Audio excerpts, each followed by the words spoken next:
ದರ್ಶನ್ ಪತ್ನಿ ವಿಜಯಲಕ್ಷ್ಮಿ ಕೆಟ್ಟ ಕಮೆಂಟ್ಸ್ಗಳ ವಿರುದ್ಧ ಸಮರವನ್ನು ಸಾರಿದ್ರು.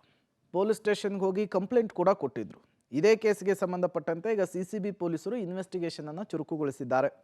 18 ಅಕೌಂಟ್ಗಳ ಡೀಟೇಲ್ಸ್ ನೀಡುವಂತೆ ಇನ್ಸ್ಟಾ ಸಂಸ್ಥೆಗೆ ಮಾಹಿತಿಯನ್ನು ಕೋರಿ ಪತ್ರವನ್ನು ಬರೆಯಲಾಗಿದೆ.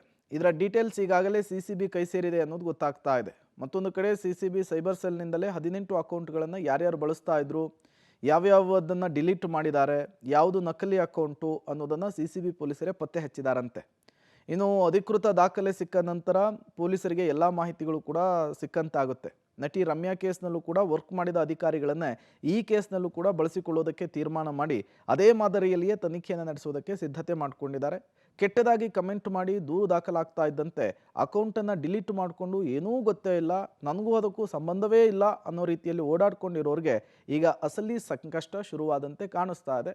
ಸದ್ಯದರಲ್ಲಿಯೇ ಈ ಕಮೆಂಟ್ ಶೂರರನ್ನು ಬಲಿ ಹಾಕುವಂತಹ ಕೆಲಸವನ್ನು ಸಿಸಿಬಿ ಪೊಲೀಸರು ಮಾಡುವ ಸಾಧ್ಯತೆ ಇದೆ.